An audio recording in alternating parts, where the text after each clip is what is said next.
I think, okay, so we're live on Facebook now, I think. Yeah, live on Facebook. So I'm going to try and read this introduction to Simon Hanselman in case anybody needs it. Do it. I doubt it. Simon Hanselman was born in 1981 in, Launceston? How do you say it? Launceston. Launceston, Tasmania. Fucking His New York Times best-selling Megan Mogg series has been translated into 13 languages, nominated for multiple Ignatz and Eisner Awards, and won Best Series at the Angoulême International Festival in 2018. God damn, awesome. It's falling apart. Look, my award is literally falling apart. The tail falls off, and the plaque on the bottom is just falling apart. The Angoulême Award is just dog shit. It's worthless. Is it vinyl or what? What is that made of? It's made of cat shit, and they paint it. It's made by Kid Robot. He currently lives in Seattle, Washington, with his wife and a rotating cast of small animals. All rabbits. All rabbits currently, yes. Yeah. Eyeing off other types of small animals. All right, so what's going on, Simon? How you been today? Have you been drawing? Yeah, really slowly. I'm intensely hungover. I drank a bunch of ciders last night, and I listened to that new Phil Elverum Microphones album. I don't know if you're aware of Phil Elverum. Yeah. It was Jean-Pierre. Yes. But anyway, I was drunk and weeping, just listening to this album and thinking about art and life and creation. And then, woke up and was unable to work due to my insane hangover. I've managed to letter and pencil my page, and now I'm doing my bubble outlines, and then I've got to ink and colour. We'll see how I go. And that's the COVID comic that you're working on? That's pretty much all I'm doing. I've just pivoted to being a webcomics cunt. Well, I don't want to be insulting, but that's how you started out, right? I mean, Tumblr, does that count as a webcomics cunt? You wash your dirty fucking mouth out, Noah. I was publishing zines in 1988 on the playground in Launceston, as you pronounce it. Launceston? No, I was doing zines for years. I mean, Megan Mogg started out in zines when I was living in London, and then I always hated webcomics, and Grant, my friend, was harassing me, put stuff on Tumblr. And I was like, all right. And yeah, it made my career. It actually got me noticed. Instead of going to noise shows and sweatily playing crappy sets that no one could ever be interested in and then trying to hustle zines to them. Yeah, the internet actually works. Is that how you would sell your mini comics at shows? Pretty much. Yeah, I was doing a lot of music stuff in the UK at that time. So I mean, in Australia, I always did all the zine fairs and stuff, and anywhere I could go to have a table, I would go. And yeah, mostly at shows in my UK years, 2008 to 2011. Oh, okay. Yeah. Then you went back to... No one was interested. No one was interested. You went back to Tasmania and then continued doing your comics, but you were posting them on Tumblr after that? I was in Melbourne. Oh, okay. Yeah, I wasn't pathetic enough to go back to Tasmania. That would have felt very George Costanza moving back in with his parents. Yeah. I've heard bad stuff about Tasmania. Say what? I've heard some bad stuff about Tasmania. It's not a good place. It's pretty, but it's very white, very aging, very racist. A lot of murders, high crime rate. I got bullied a lot as a child. Obviously, it was a bit of a shithole. But there's some beauty there, some nice mountains and stuff. A bit of solitude, if you can find it. Yeah, no, back to Melbourne from London and kept making zines. Mostly at a place called Sticky Institute. They had like a cheap photocopier. It was a little zine shop. It's still there. It's been there for about 20 years. It's a great resource. Tommy Parrish came up through there, and HTML Flowers, Chris Gooch, another good Melbourne cartoonist. His Top Shelf is releasing his stuff now. Yeah, Mark Pearce, the whole scene, all the Australian pricks, we all came up through Sticky with their incredibly cheap, amazing photocopier. Yeah, pumping the zines out, going to the zine fairs. Well, you were doing a comic called Girl Mountain? Yeah, that was my old graphic novel. I worked on that from when I was 22 to 27. Got to 260 pages into it. It was essentially Twin Peaks. It was similar themes to Megan Mogg: depression, drugs, drug-addicted parents, a bit more sci-fi, big sprawling casts. Yeah, it was my version of Twin Peaks, and it was quite terrible because I was 21 or something. And I'm like, I'm going to do a 1,000-page graphic novel. I'm ready. And I was not ready. But yeah, great learning experience. Yeah, but did you have like a plot laid out for it, or were you just kind of like, I'm going to do a 1,000-page graphic novel and you just dive in and start working on it? No, I kind of plotted it out. You said you read the PDF of Seeds and Stems. Did you read the shit sci-fi thing in there? Yeah, yeah. That was the latter. That was like 400 pages of the latter part of Girl Mountain condensed into 10 shitty rushed pages. A huge failure on my part. That was pretty thrilling, actually. When I was reading Seeds and Stems, it's like all of a sudden it's these human characters and it's this weird sci-fi story. I was like, what the fuck? This is like, I was kind of startled by it. It was a style I'd never seen you work in before. I framed it with that nervous Megan Mogg go and see it as a movie and they kind of critique it thing. It was for the Lagon Review, the posh French high-class risograph anthology with all the hipsters in it.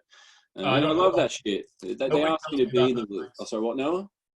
I said, nobody tells me about those kinds of things. I don't know. Oh, you don't know the Lagon, the Vulcan, the Mercage? Nah, nobody tells me.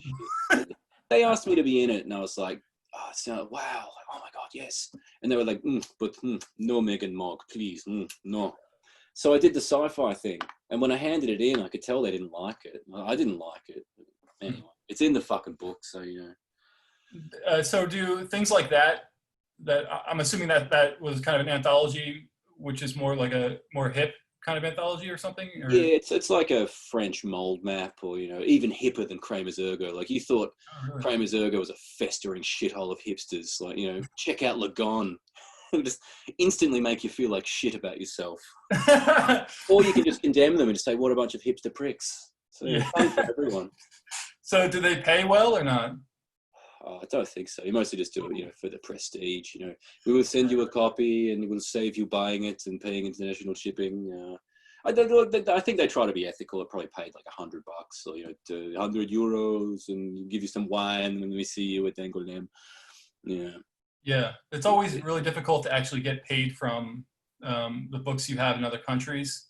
You're like, am I going to see royalties from this? I never see, like, I just kind of go like, well, I guess I'm going to help support this. Yeah, it does feel like charity sometimes. Tootie Cloud. Yeah, no, it does feel like charity sometimes. Do you have an agent or? I don't have one of my own. I used, the one time I used an agent was Dirk Bachter's agent. So I don't have my own agent. I got a tough as nails Italian agent, and yeah, she really takes these fuckers to town. So yeah. You know, they usually pay me on time, but I'll get like a Polish royalty check, and it's like, you know, I think I got one once for like €3. It's like a year's worth of sales, like, you know, €3. So, yeah. Oh yeah, I get those too. I get statements that just say, here's how many copies of your book we'll have to sell before you get any money. I actually got a big surprise after I won the fucking dodgy falling apart Angoulême award. I got my royalty check from the French publisher, and I was kind of like, oh, nice. In America, people seem to say, like, you know, awards don't really sell books. Like, you win an Eisner, you win an Ignatz. Like, it's not really going to sell books. But it seems like in France, like, you know, that's fucking moves units. Yeah, based on the you know the pants shittingly impressive royalty check I got that time. Yeah, I wonder if Eisner Awards will. I know, you know, I know for certain that the Ignatz Award doesn't help you do anything. No.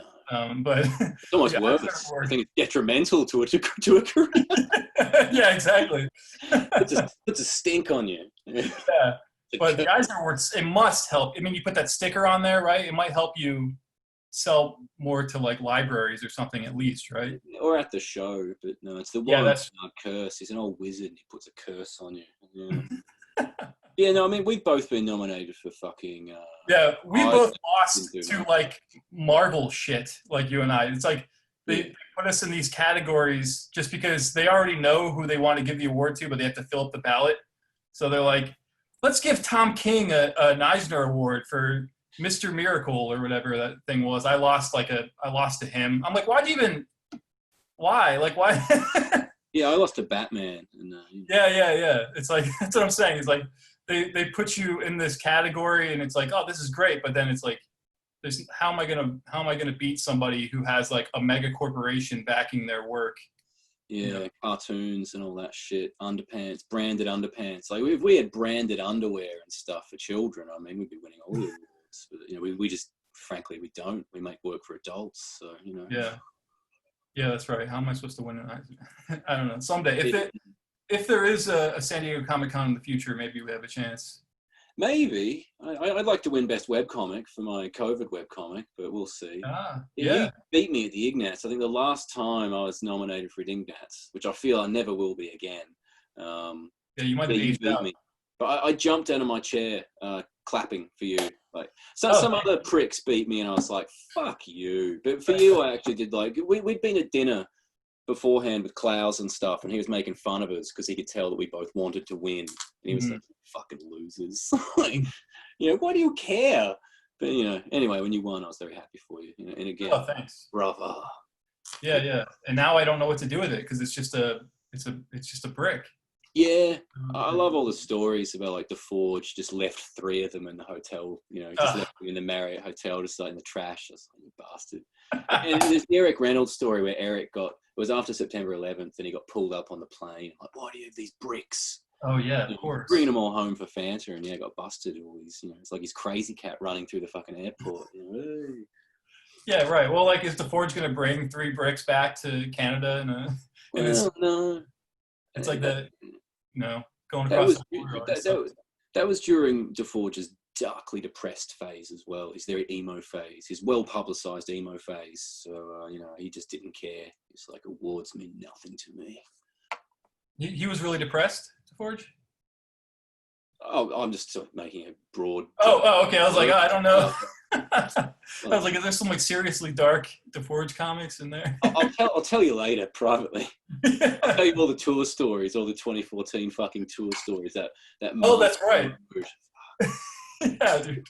We'd all never been away from home for that long. Like, you know, 35 days taking greyhounds all across the country. It was mental. We had a great time. I mean, I had a great fucking time. You know?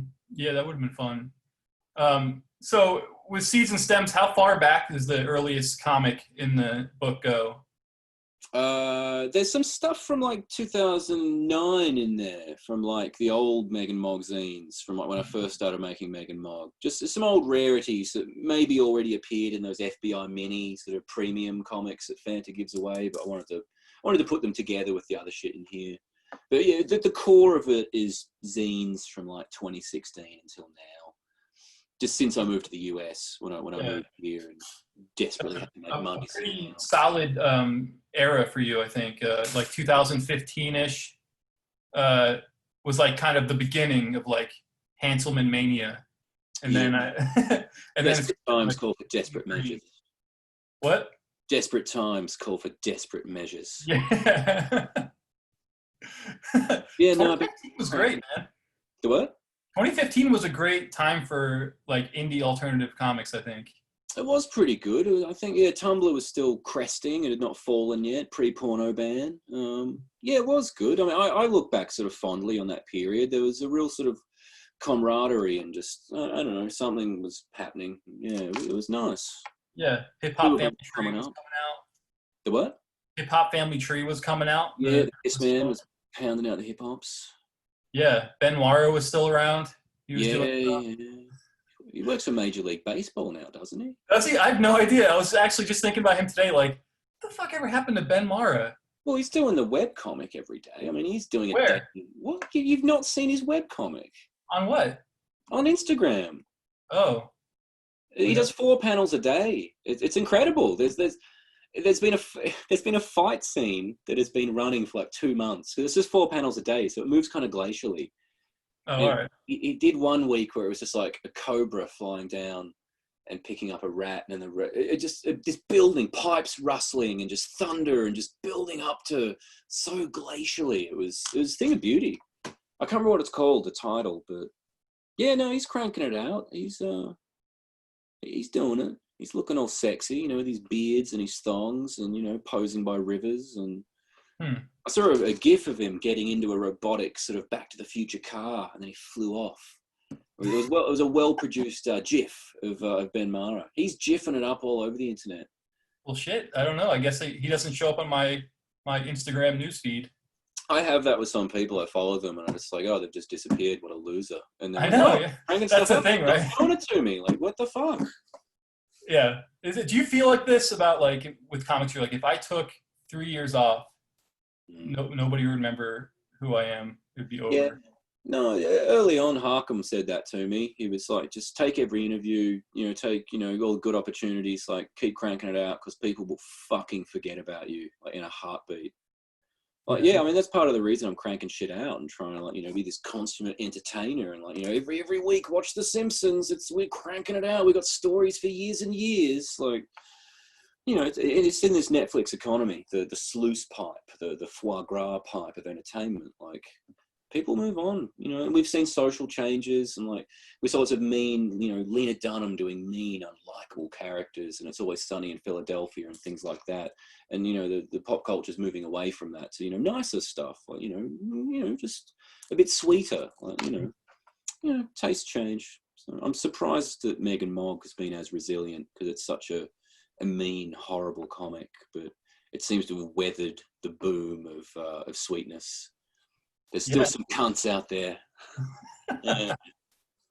Yeah, it's pretty awesome. But you built like such a solid group of people that are just going to follow you to whatever you want to do. You have a pretty good fan base. I mean, I feel you just need like Patreon or whatever. You just need a small group of patrons. People who like what you're doing and are like, oh, I want more of this. 300, 500 people who give a shit about what you're doing, that will give you a couple of bucks every, couple of months, and you can pay your rent and survive. And as long as you keep producing the work and don't get sidetracked, then you can survive. Yeah, that's what all the zines were in Seeds and Stems. It was me surviving, moving to the US. So I don't want to work at McDonald's again. I've done that. I've been a bird shit cleaner. I've been a call center person. I just want to make these comics. So yeah, it was really good to make them and pay the rent. And I like the small business aspect as well. Just my wife and I just sort of been like a mom and pop kind of business. And yeah, I wonder why more people don't do it. Like you put out zines, you did one recently, and in the past you have, and like DeForge used to be like, oh, it's such a hassle, and like just like, but you sell out instantly and stuff. Like his were just like flying off the shelves, but he had all his Adventure Time cash, so I guess it didn't really matter. He's like, oh, fuck the zines. But Yeah. Well, I got really freaked out in the beginning of the coronavirus thing. I was just like, is the whole industry like about to shut down? Like, do I need to figure out how to do this on my own again? And that's why I made a mini comic to just be like, let me see if I can still do this and like print it and distribute it myself and stuff, so that in case anything happens, like I can still rely on myself to make the work that I want to make, and there will be people out there who will buy it, so. Yeah, I feel like we're lucky in a way, like privileged or whatever, as alternative cartoonists, in that we're somewhat COVID-proof and recession-proof. Like we have a small base of people who like our work. UPS, still running. USPS. My printer did close down for a short time, but he's open again, and social distancing, and I could print more zines if I wanted to, and ship them. So yeah, I think we're very lucky to be actually weirdly able to survive during this horrible, weird, historical time. So do you get yourself on a schedule, like when you're doing the mini comics that wound up in Seeds and Stems? Like you're like, okay, I'm gonna put out a new comic, and then you sell them through your social media, and then is it like you get all these orders coming in through, I guess, PayPal or something? Yeah, Big Cartel processes it through PayPal and credit cards, I think, and yeah. And then like I have to, every morning I'll get up and I'll put together this morning's like load to go to the post office or something like that and make a. Yeah, well, we do them in bulk loads. It's just I'd solicit. There's 600 copies. Blah blah blah, and then you've got Russian teenagers and all these weirdos lined up, like refreshing, and like, at the height of the mania, they'd sell out in like fucking 10 minutes, and like, fuck, and like, wow, this is the rent paid, like, wow, that was worth, almost breaking my hand for a couple of weeks, and producing this thing, because I'd produce them in manic bursts, and it was quite grueling. I'm sure about fucked fingers and the pushing through the pain, like a sportsman, like a marathon runner. Sell them in big chunks, and then pack up 500 or so in a big go, and just drag like 8 big tubs down to the PO. Yeah. Yeah, it was always a grind. It's not fun. I mean, it's a lot of work, a lot of logistical shit, you know, labeling and processing. And I think we were using ShipStation, or I can't remember what it was, but it'd fuck up all the names. And if anyone had umlauts, like there's certainly, you get to know all the names, like all the people that are buying stuff. And it's like, oh, you bastard again, your fucking umlauts have like crashed the fucking system. And you have to like input like 100 like things. Oh my God. Yeah. But, you know, I had to always remind myself of, you know, it's really good to be able to run this little business, and you know, it's work, but you know, it's good pure work, better than McDonald's. Yeah. I was doing that too. I was like, let's see what books I have of mine that are just in a closet and see if I can just kind of sell some of these to help myself float through this pandemic, and so, you know, so I'm not like freaked out about money. And so I was just like, oh, I have like 6 copies of Fonte Bukowski 3. Like, if anybody wants one, I'll draw on it for you and PayPal me this money. And then, you know, next morning take them to the post office. And Yeah, no, it's a nice little hustle. It's yeah. you know, nice to be able to do it. Yeah, I did kind of not want to put Seeds and Stems out like the collected version of all the zines, because like there's the rarity aspect. There's only like 600 of them. I think at the time they're like, oh, never reprinted, you know. Oh. And that's still kind of true, because I didn't do another run, but I have done, you know, the collection. But it's seeing them go on eBay for like exorbitant prices. Like I saw Werewolf Jones and Sons issue 1 selling for like $150. It's like, don't do that. Half of it was collected in Amsterdam, you know, a collection from Fanta. Like, don't, you know. So, you know, it was leave it for the collectors to be all like, you know, masturbating over the little books. Oh, I've got these rare little booklets that I bought on eBay. No one else knows about it. Oh, no one else can read it. Little Well, it's curated, Seeds and Stems. Like, it's not every one of your mini comics. No, it's not. And the covers aren't in there. You know, I purposely kind of left out a lot of the cover artwork and all that ephemera, you know, to kind of letters pages and stuff to still retain some value for nerdy collectors, so they can still masturbate over their zines. Carefully, of course, behind Mylar. Yeah. Gloves. Yeah, that was a good idea for the collectors. But some of the stories in there, like you collected Drone, but it's like the brush version of it. Yeah, demo version. Yeah, the demo version. So is that how you write your comics? Do you write your comics more messy and then you do like a more finished version of it? Well, Drone was a special case. My bandmate of 10 years passed away, overdose. And I drew that comic as like just the week after he died or something. It was about us and our band. It was just this outpouring of grief. And it was an experiment. I no penciling. I just drew it with a brush and just drew the whole thing. No layouts. It's really messy. It's really weird. And I liked the story. So I drew a proper version of it for one more year, my 2017 Fanta collection. And, you know, Seeds and Stems feels like a B-sides collection, so I like the idea of putting in a demo version. I'm like, you know, look, you've read it before, but it's a special story to me, and I think it's interesting for people to be able to see the process, this weird, sloppy thing with no explanation. So, Did you write that out beforehand, or were you writing it as you were going along, just kind of knowing what the story was? I think I wrote the script. I think I wrote the thumbnail script and then just worked to the thumbnails. But, you know, I was weird with the layouts. Like, you know, I did like weird music note breakups and big circle splashes and weird things that melted together, and just sort of made it up as I went. Some of the pages are just horrible, like so messy.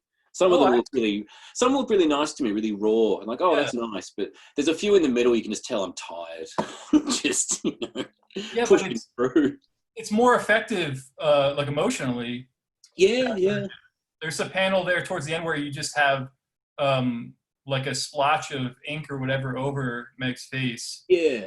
You know, and I stared at that for a while, like, damn, that's a really smart kind of spur of the moment thing that you do as an artist, because you are so a part of your art at that point that you just go like you're in it, like, emotionally. Yeah, well, I remember that exact moment. That was just like fury. Like, I fucked up Meg's face, so I just like, fuck, just, just, and then I was like, oh, that kind of works, because she's frustrated and angry in the moment about like in the story she's frustrated, and yeah, it kind of worked, and that's why I wanted to put the demo version in, because it has shit like that, and smart people, they pick up on it. They're like, ooh, this blotchy face, that's interesting. Ooh, so yeah, just me and Frank Santoro and Scott. Oh, Frankie. I love my Frankie. I wonder how he's doing. I haven't talked to him for a few months. I love my Frankie. We were Oh, hanging out on his Pittsburgh tour like yeah. last year or something. He seemed really down. But we had a good couple of cigarettes and a good, boozy chin wag, and he seemed to cheer up. And his Well, book was great. I think it did well. So, yeah, I think so too. I we all mean, get depressed sometimes. oh man, especially lately, this has been like one of the most depressing times ever. Like Yeah, it's fucking weird. I'm really struggling. Yeah, no, it's not. It's fucking weird. Yeah. I'm just doing this COVID comic. That's my lifeline. I wake up every day. I started March 13th. It's like, oh my God, what the fuck? Everything's falling apart. I'm just going to start doing this. Some free entertainment for people. The printer's shut down. Here's some free comics. USO show. Here you go. You've got a phone. Let's all go on a journey together. And yeah, it's just what I do every day. I don't know what I do without it. Comics has always been that for me. It's always just been like my escape. Just every day, I just work on those comics, and it's singular focus. It just blocks everything out. And I'm just working on this. That's all I'm doing, and it just makes life so simple. Just distills it down to just sit at the table, move your fucking hand around. Lovely. It's lovely. You keep long hours, don't you? Are you up all night? Yeah, I mean, yeah, Bad Gateway. That book. When that came out, 2019, that broke me almost. I set a goal, like just a year. I was going to do this book, this graphic novel in a year. And towards the end of the year, it was just a fucking nightmare.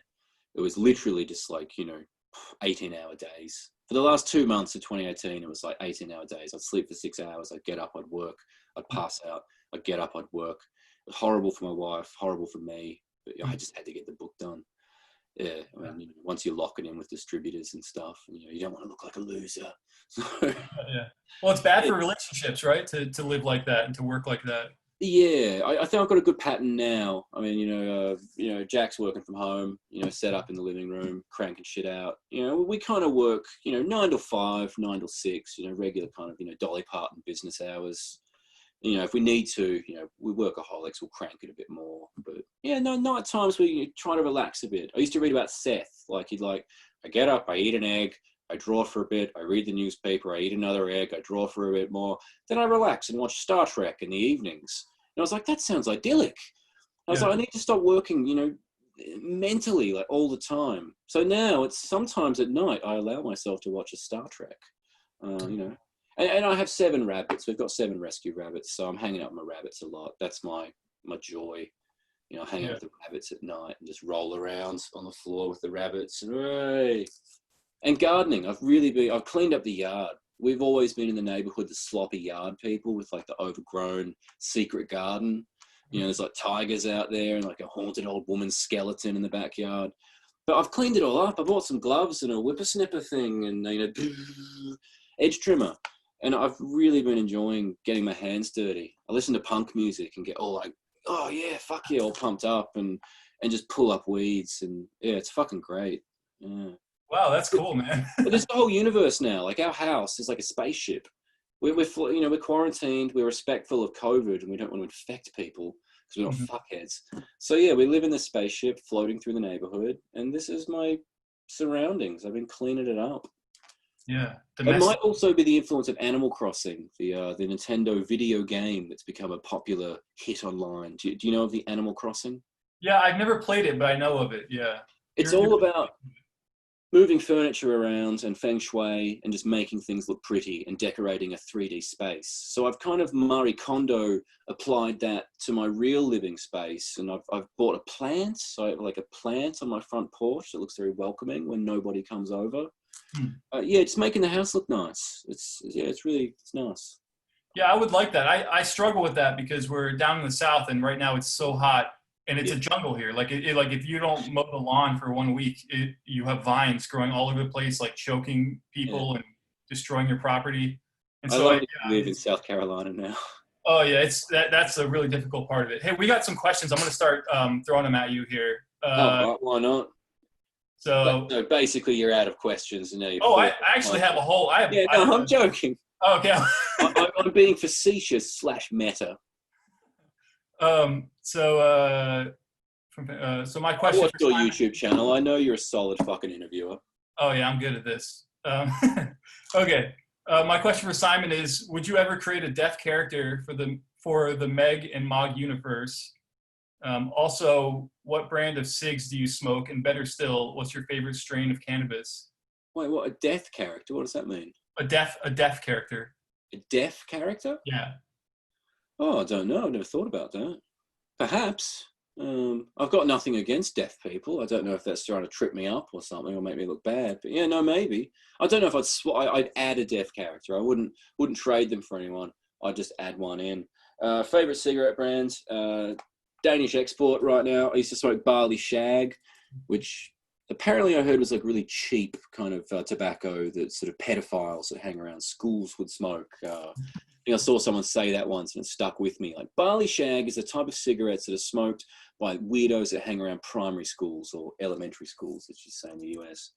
Yeah, they took it off the market. They took Barley Shag off the market. So now I'm on to the Danish export here, the Peter Stockerby. I dropped out of high school, so I can't read running writing. I think that says Peter Stockerby. And what was the final part of that question there? What's your favorite strain of cannabis? I'm straight edge. Oh, no shit, really? I smoke clove cigarettes sometimes, but yeah, no, I don't do drugs. No, of course not. All right. I'm drinking a beer right now, but you know, that's just barley and hops. That's, you know. Somebody wants to know if we've ever jammed on a comic before, but we haven't. I can answer We that. haven't? Have we? I don't think so. Yeah, probably not.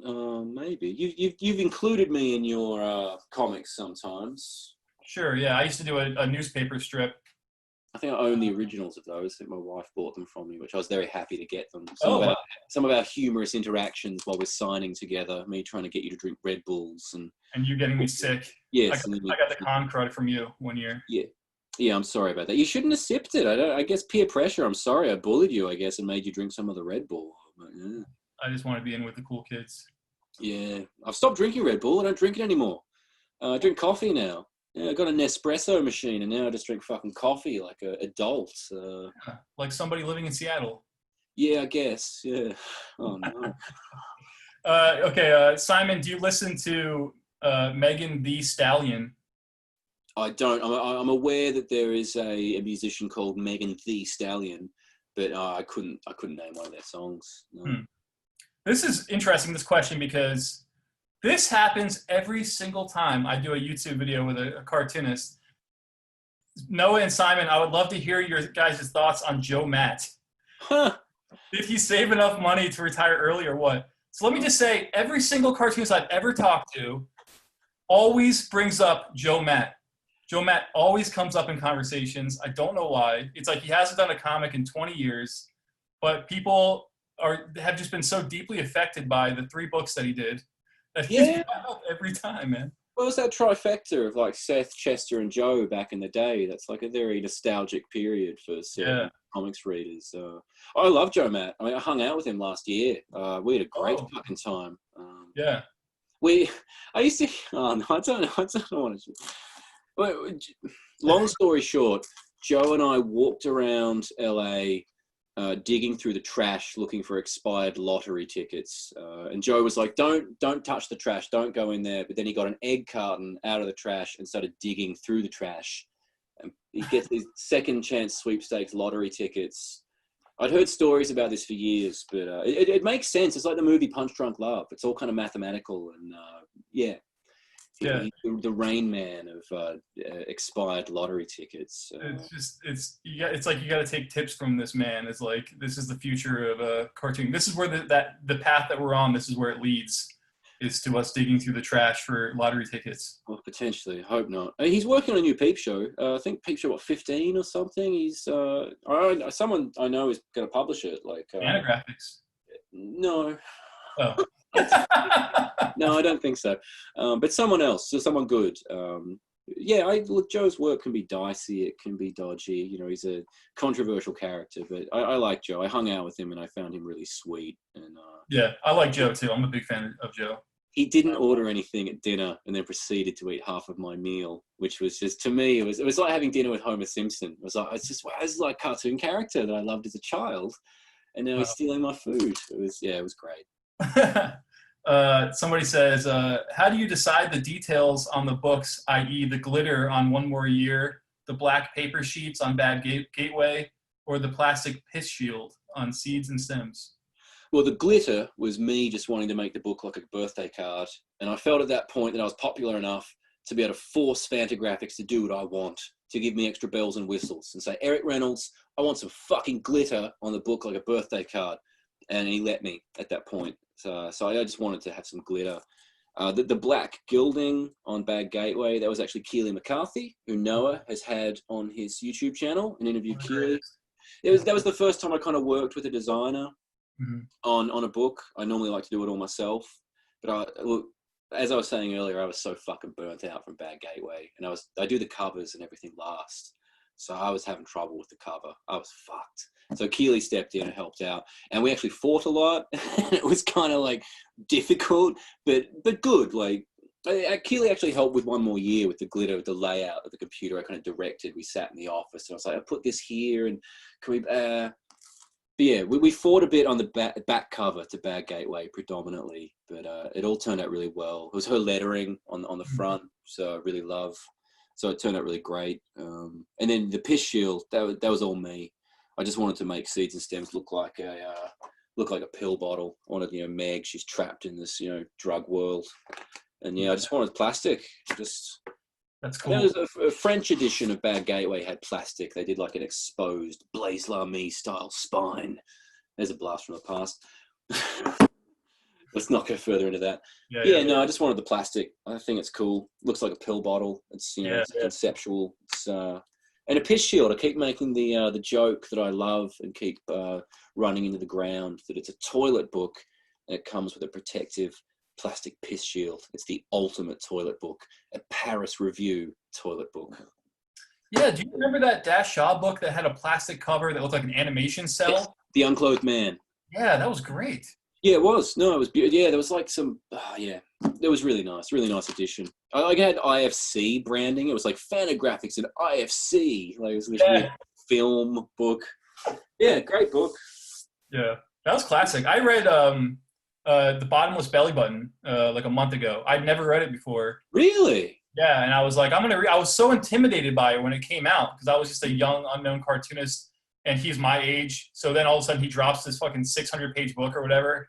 I was like, I can't read that. It just made me feel so terrible. And just this past month I read it and I thought it was awesome. I love that. God, that makes me, I got a story about that. Because that came out online in like 2009 or something.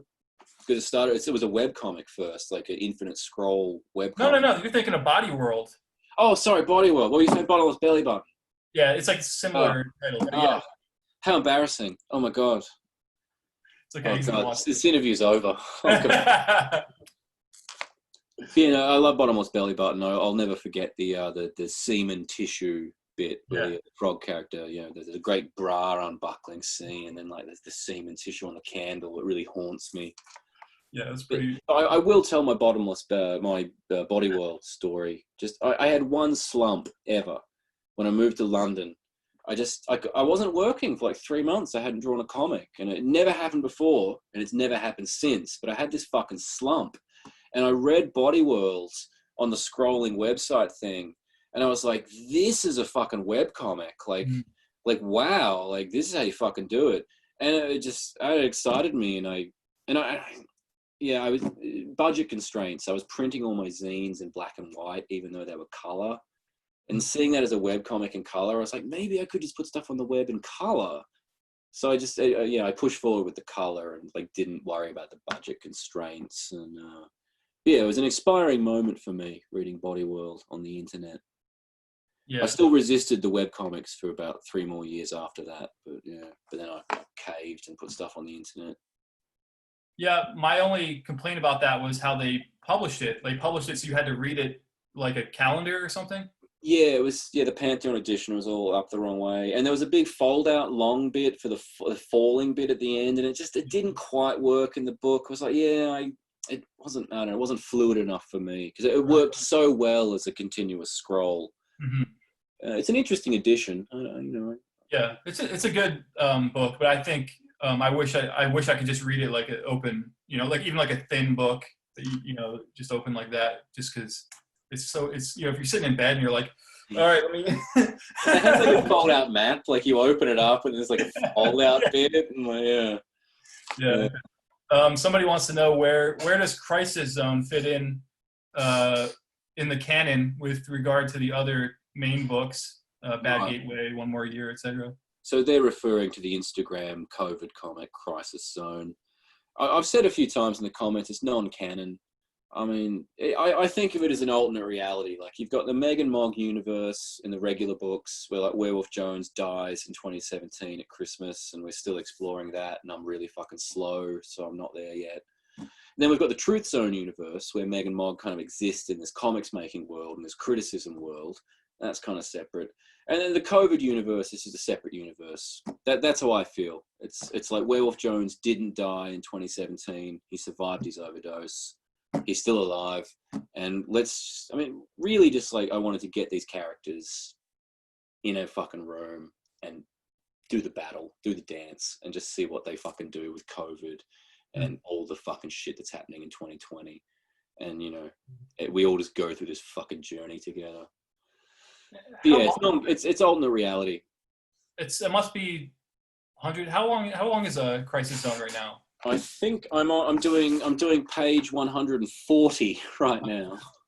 Damn. Yeah. So I'm just doing my classic 12 grids, but there's 2 blank panels, and I'm going to fill them in. I guess I'm announcing it here. I am going to do a book of it, obviously. I mean, people are like, oh, are you going to do a book of it? No, I've not said anything really. I think in a Brazilian interview I did actually like, yes, of course it's going to be a book. But yeah, no, it'll be a book. I'm going to fill in the gaps. There's going to be some deleted scenes. Like there's one over here that my wife was like, you can't do that. Like, don't do that. And I was like, oh, I'm going to do that. It's like too hot for TV. I'm going to put that in the book collection now. So that's there. And yeah, I've been pushing the limits. Like, I don't know. I feel like Werewolf Jones going to a Blue Lives Matter rally like yesterday and today. If I finish today's, it's dicey shit. But yeah, you get away with it though for some reason. I noticed that like you do some shit that I'm like I'm not touching that. Yeah, it's kind of weird. I think you just got to do it. It's dicey. It's on the knife's edge. It's dancing on the knife's edge, but. That's the secret, I guess. Just like, I don't care. In my heart, I feel like I'm making compassionate work. I'm trying to be exploratory. I'm predominantly doing this for me. It's kind of like a ContraPoints video. I don't know if you know who ContraPoints is now, you swear. But it's like dueling personalities, kind of like looking at something and making mistakes maybe. Like, I think, as artists, we need to be allowed to perhaps make mistakes. Yeah, this is very lofty talk for a comic about a werewolf who predominantly just shoves, plastic objects in between his buttocks. Somebody wants to know if you like John Waters, and alternatively, what is your favorite Kate Bush song? I do love John Waters. My favorite John Waters movies are probably Serial Mom and Cecil B. Demented. Oh, yeah. Love it. Love that stuff. Love Johnny Waters. I wish he'd make a new movie. What was the second part of that question? What was the other thing? What's your favorite Kate Bush song? Oh, Jesus. Probably Rolling the Ball. But I prefer the Alan Partridge version. Yeah. Oh, really? Yeah, I do. Rolling the Ball. For me. Yeah, incredible. He really transcended the source material. Wow. What's your favorite Fassbinder film and favorite animated show? Favorite Fassbinder would be Fox and Friends. Of course. It just goes without saying. It's got to be Fox and Friends. Love Raina Werner Fassbinder. Favorite animated show? Jesus Christ. I'm looking at my DVDs. So that's really tough.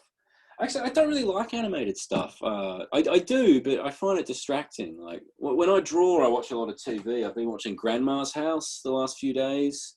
It's a British Simon Amstel comedy, all just set in his grandma's house and these awkward interactions.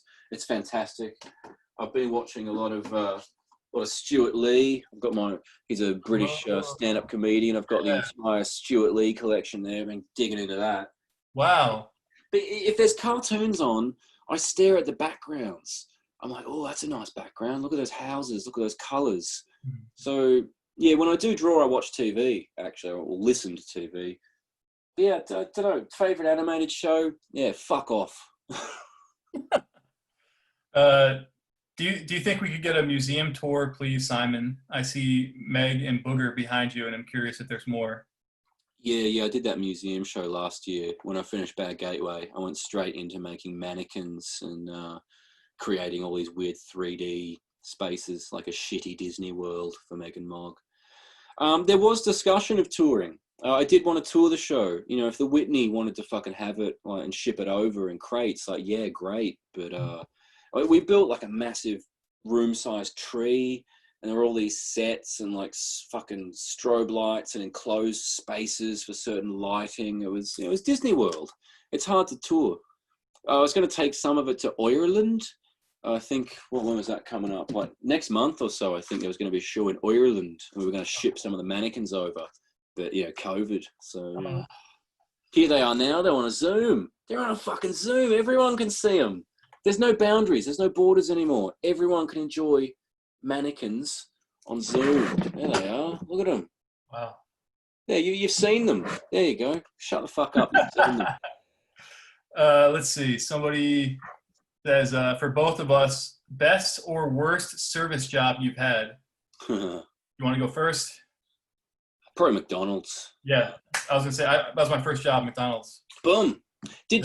When you cooked the meat in Australia, we put the discs of frozen meat on the sizzler, and you pull a clamp down and it cooks the meat. Mm-hmm. Then you have to pull it up and get a spatula, and with your hands in a thin plastic glove, press the fat off the meat.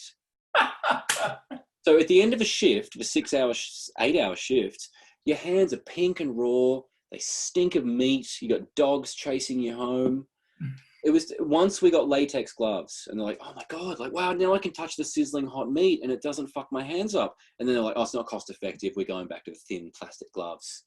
Oh. So it's just raw. Just these raw. It was fucking horrible. I was 14 or 15 when I worked at McDonald's. Like, I was a child. Yeah. Yeah. When did you work there? I worked in a McDonald's in Castle Rock, Colorado. So there were mice all over the place. It was kind of out in the prairies. It's so Stephen King.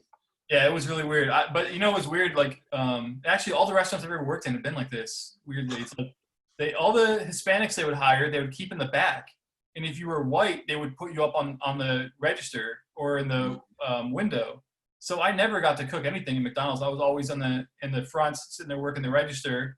And then I remember. Oh, it's horrible. Oh yeah, it was weird. And this teenage girl came in one time, and she was really pretty, and she was like, "Hey, how much do you make an hour here?" And I was like, "Oh, I make $6.50." And she like laughed at me and left. Just laughed in my face. Yeah, I used to get $4 an hour, $4 Australian, as a child. That doesn't seem legal, a 14-year-old working at McDonald's. I was fucking 14. Yeah. I had like bleach blonde hair and a nose ring, which I had to take out. Oh. Fuck it, yeah. I love you. I'm excited about your Jinko Jeans book that's coming out. I love that we both, like, as teenagers, like, had like nose rings and Jinko jeans and stuff. I call myself desert trash because that's what I was. I lived in the desert. I hung out with people that were just the lowest of the low. Just total fucking alcoholic, trash, stoner kids. We skated. We wore awful clothes. We had those like belts that would hang really low. You'd pull it through kind of like a seatbelt and then like just let it hang. Hot. And then you sit there with your chain wallet and stuff. Oh god, it's terrible. Oh, I had a chain wallet. Yeah. Yeah. My story's kind of cooler because like when I was like 14 and had bleach blonde hair, I was trying to be Enid from Ghost World. Like I was reading like Hayden 8-Ball at like 13, 14. So I was like, I was trying to be Enid. So it's, vaguely cooler than watching Kid Rock videos, but I was still watching Kid Rock videos. Yeah, we were reading Gen 13, that comic, because it had 16 women in it. Oh, yeah. I remember buying the first issue of Gen 13 because the woman was wearing a sexy thong on the cover. Oh, yeah. as a prepubescent, like raging, raging sexuality. Sold! Yeah, because there was no pornography. It was like, you couldn't, it was like you'd have to watch Spice Girls on TV and read Gen 13, and that was like all you were going to get if you were like a horny teenager. Yeah, the comic was terrible. The cover lured me in with an erotic bottom. then there was nothing gratifying inside at all. No, it was terrible. And we Yeah. do that and listen to Prodigy's "Fat of the Land." That Oh, album. of course. I'm the 5-star, twisted 5-star, out of control. Yeah. Yeah, Breathe with me, out of control. Yeah. that and Rammstein. Oh, Rammstein, du hast. Yeah, amazing. Garbage. Yeah, garbage. Garbage is still great. Shirley Manson's fantastic. Oh yeah, that's true. No, yeah, but it was like that album is like, I think I'm paranoid. Was that 2.0 or the next one? I don't know. I think it was 2.0. Yeah. Good times, man. Yeah, hanging out. I miss the 90s. I mean, you know, nostalgia's a thing. Like, I miss video music hits type shows and Saturday morning cartoons and no internet and just the magic of staring at a record cover, sitting in a room and just fucking like interacting with a piece of art with, you know, I don't know. The internet's just democratized everything, but it's too much. Yeah. So there's a Daniel Clowes comic, like the future one. There's an old 8-ball, and it's like people in the future. There's a child with just like, you can see the stress in the child, the anguish on the child's face was just too much information. And it was, you know, very, you know, it's like people say The Simpsons, you know, sort of predicts things. I feel like Dan predicted the future where children are using iPhones. And I remember using the internet like at the library in like late 90s, early 2000s. I didn't, you know, I was poor as fuck. I didn't have the internet. I didn't have a fucking computer in my house. It's for rich people. So I'd go to the library and I'd get like 10 minutes of free internet time. And I'd walk out and my head would be so full. I was like mind fucked. All the lyrics I wanted, all the band info, all the stuff, all the rare shit, all the information I wanted, I could suddenly have it. And it was too much. I'd walk out just like, oh, fuck. Like, yeah. So that's just happening to all of us now. I'm staunchly anti-internet. Yeah, I'm feeling that way too. I especially during like in an election year, I need to like, I need to like log off of screens and just get them away from me so that I can just try and regain something, because I go crazy in my head. Like there's so much anxiety and stuff, and people's opinions being hurled at me and stuff, and I just need to like, you know, just kind of get all this stuff away from me and just sit down and read. You know, I'm not looking at the news. You know, at the start of the pandemic and everything, and all the crazy shit. I was looking at the news a lot, but I've tried to wean myself off. And it's like, no, like, you know, self-care. Like, I'm doing my gardening. I'm hanging out with my rabbits, making sure they're okay and healthy, and working. And that's, you know, taking care of my wife and myself. And that's all I can fucking do. You know, the neighbors. You know, make sure the neighbors are good, elderly neighbors. You know, got some groceries and. Yeah, my old band had a song called "Politics is Cool in an Election Year," and I feel like that's just the old world. You know, it used to be that every 4 years everyone was talking about politics, but now it's just fucking constantly, just fucking endless. Yeah, I miss the '90s. Getting all nostalgic. What a bunch of sad old men we are. Yeah, well, let me just say, we had a computer, but it was like built by somebody for us. So it was like, you know what I'm talking about? It was like totally pieced together by a bunch of other parts. And the internet was so slow, and there was nothing on there. So it's like, why the fuck would you go on just being like in a Highlander chat room? Like, what are you going to do on there? Or like, I would go on there and be like www.nabisco.com, because there was like nothing, there was no social media. Like, yeah, I feel like until 2007 or something, the internet was just for dickheads. Like, you know, it was for trolls and weirdos. The first time somebody told me about what, like, MySpace, I was like working at an Einstein Brothers Bagels, and one of my coworkers was like, yeah, my sister's on this thing called MySpace. I was like, what's that? And they're like, you know what MySpace is? Like, no. And they explained to me, I was like, why the fuck would anybody do that? That's so weird. Like, you go to the profile and a song starts and stuff. I remember the dawn of the internet, just like the dawn of Facebook and MySpace and Friendster. Like, looking back, it's like Skynet taking over. Yeah.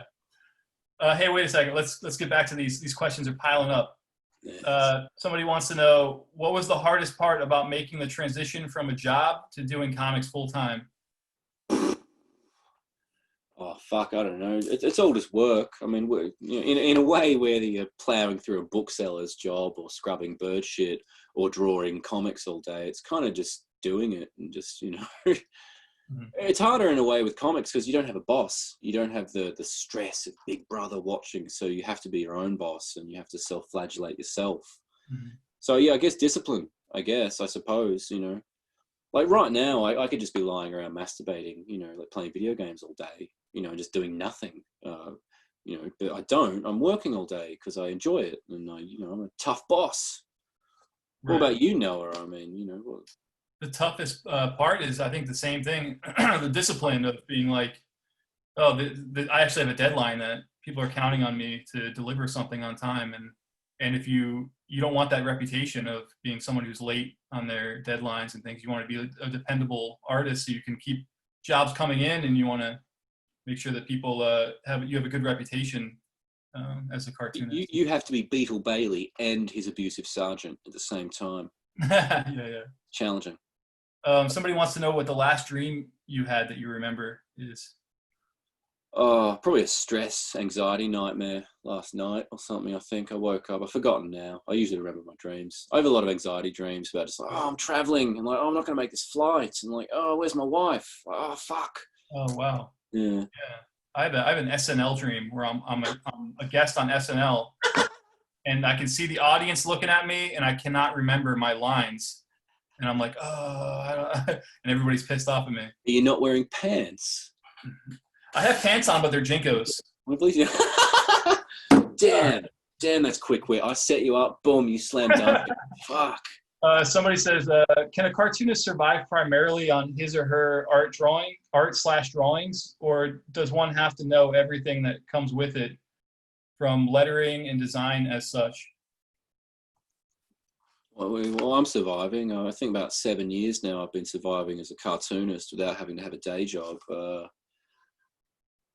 What I mean, like, you know, doing all the lettering and stuff. I mean, we do everything. We you know, we do everything, don't we? You know. Yeah. The only things I don't do is book design, like we were talking. I just hand over a file of the story to Fantagraphics because they have such amazing people working there who can put together a book and make it look a lot better than I would have. So I let them do that part. I generally don't trust them. But, Don't? I love Keeley. Keeley does a great job. No, you know, I was talking earlier about Keeley, and that was, you know, interesting experience. And I think it turned out great. But I think because I've been making zines since like 1988, and I've had full control. And what I love about the comics we make is that we have full autonomy over the whole production. There's no executives trying to fuck with it, and like, you know. Yeah. So yeah, I like to design them as well, but it's nice to get some help sometimes. Somebody wants to know how big your wig collection is. I've got like 7 wigs or something. I burn them out. I mean, I used to wear them to conventions or discos, and they get all filthy and sweaty and matted, and I throw them out. I generally just buy cheap wigs. I don't buy lace fronts or anything. So I've usually got about 7 wigs on hand at any given time, and I'm ready to throw them out at like the drop of a hat. And a wig is like a hair hat. It's like a hat made of hair.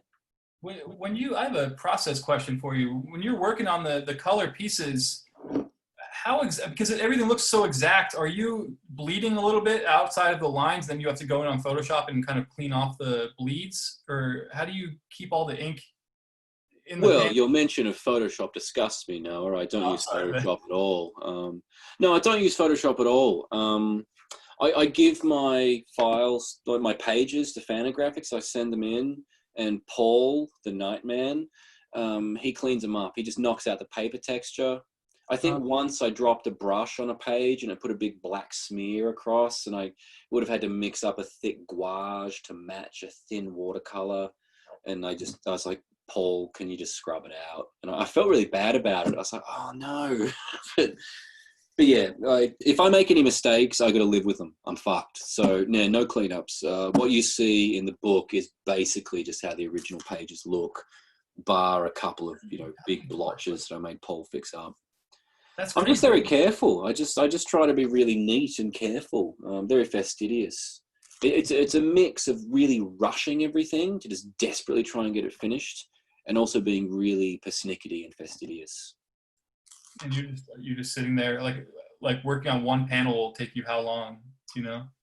Well, I do it in waves. I mean, like Bad Gateway, I wrote the whole thing for 2 months. I penciled it for 3 months. I inked it in 40 days, 156 pages in 40 days, personal record.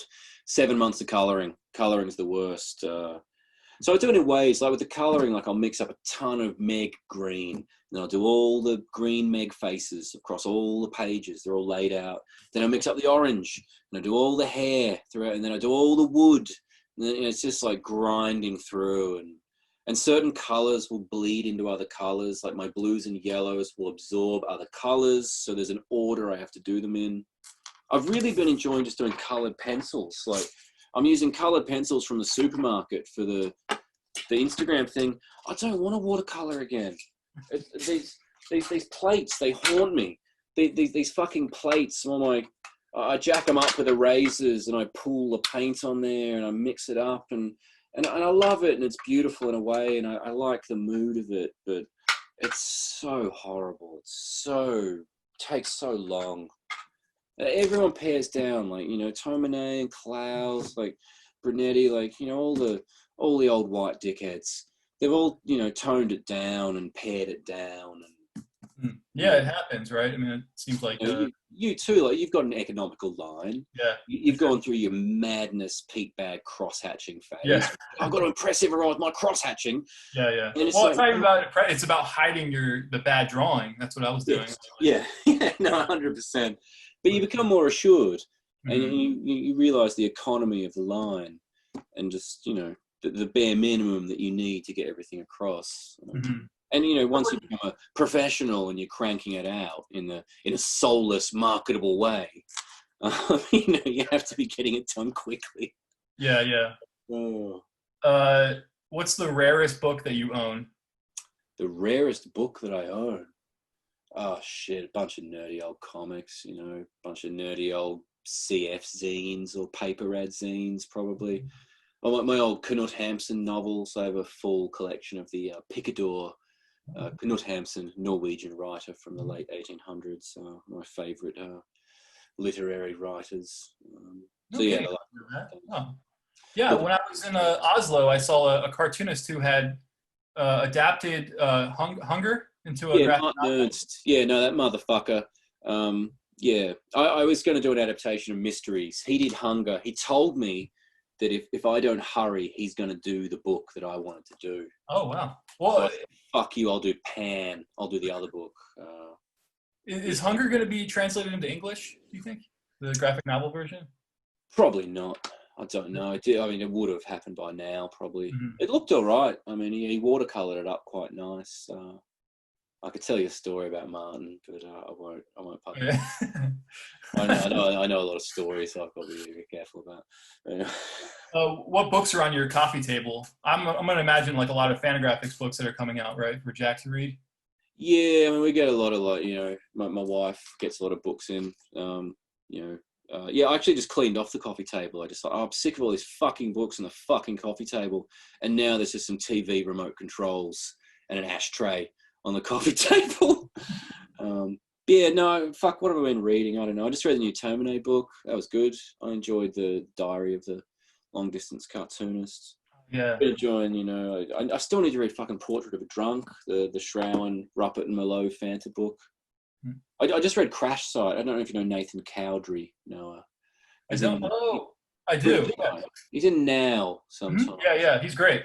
I've read his future upcoming graphic novel. It won the Pucci Award in Spain. Yeah, it's fucking great. That's on my coffee table. Or now it's actually in a mail tub adjacent to the coffee table. Yeah, he's a great cartoonist. I love all the cartoonists that are in Now. Like, that's how it's sad to say, but like that's how I keep up with like what cartoonists are kind of out there, and like, let's see what the landscape is looking like. I just kind of open up the new issue of Now and see who they... Probably broaden your horizons a little bit more than Now. Eric's doing a pretty good job there, but there's other stuff out there as well. But I've given up a bit as well. I mean, I don't know. It's tough without the festivals, because we're always going to these festivals and we're buying all the new shit, but now it's kind of Yeah. Joseph Remnant wrote, I thought Simon used a Cintiq. Joseph Remnant, fuck you, Joseph Remnant. I love Joseph Remnant. What a fucking sweetheart. Yeah, no, he's making a joke there. I did a class for watercolouring at VanCaf a few years ago, and I smashed a Wacom tablet over my knee as the opening to my watercolouring class, and talked about how much I fucking hate Cintiqs. Wow. I bought it with my own money. Actually, Okay. I went and I lost my credit card while I was buying it. So then I was like, fucked. I was in Vancouver and like, I've lost my fucking credit card buying a Cintiq to break as a joke. And I cut myself on the fucking Cintiq while I was breaking. It was bleeding throughout the entire fucking watercolor show. Wow.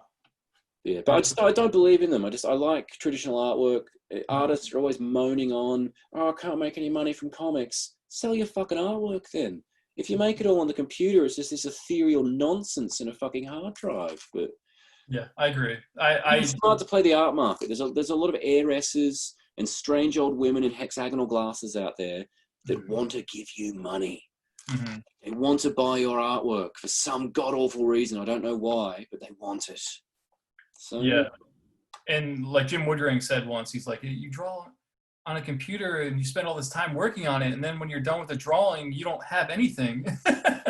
yeah, I mean, it exists and everything's online now, so it's real. But it's just, I don't know. I like the tactile shit. I'm an artwork collector. I own a lot of artwork by cartoonists I like. Like I said earlier, I have a bunch of your originals. I've got a hypo page hanging in the fucking hallway outside my toilet. Every time I do a piss, I'm like, hey, no, they Sciver. So I don't want to totally diss digital work. Some people do it really well, like DeForge. Like you can't tell, like you can't fucking tell. It looks like it looks human. It looks like it's been made by a human hand. What I don't like is the work that just looks artificial. But when you see the artist's touch come through, like even the digital shit, I love Jaakko Palasvuo. Finnish artist, makes ridiculous digital shit. I love it. It's it's clever. It's well done. Yeah. You need the voice of the artist to come through. This is the last question. On late. Simon, sorry I'm here a bit late, but can you give us the order of your books to read? Yeah, it's very confusing. It's all out of order. It's just ridiculous. It's like building stories. It's like, what the fuck am I going to do with this? I'm too lazy to put this in order. Yeah, no, I'd recommend One More Year, Amsterdam, Megahex, Bad Gateway, and the new book, Seeds and Stems, that we're promoting right now for Secret Headquarters in LA. It's one of the best comic stores in this great land of America. Well, is it great? I don't know. But anyway, it's a land. But yeah, Secret Headquarters is a great part of it. Yeah, now this book you can read anywhere, really. Great entry point for new readers. Great on the toilet. Takes a good smack. Check it out. Yeah. Great. It's been a pleasure, Noah. It really has. I guess we have to wrap up because we've gone over time. Yeah, it has been a pleasure. I haven't talked to you in some years now. So yeah, I think the last time I saw you was when you stayed here at my house. Maybe you and Amy came and stayed for short run, I'm guessing. Yep, that's right, in 2017. Yeah, I miss talking to you at conventions. I mean, I've always enjoyed having a good chinwag with you, and you're a contemporary. Yeah. I often thought that you're like the Daniel Clowes to my Peter Bagg. I think the same thing. I am just like Daniel Clowes. With the modern Fantagraphics dickheads. Exactly. The new. Okay, man. Well, all right, I'll see you on YouTube. Yeah, thanks. Yeah, it's been a pleasure. Good to see you. Give my best wishes to Amy as well.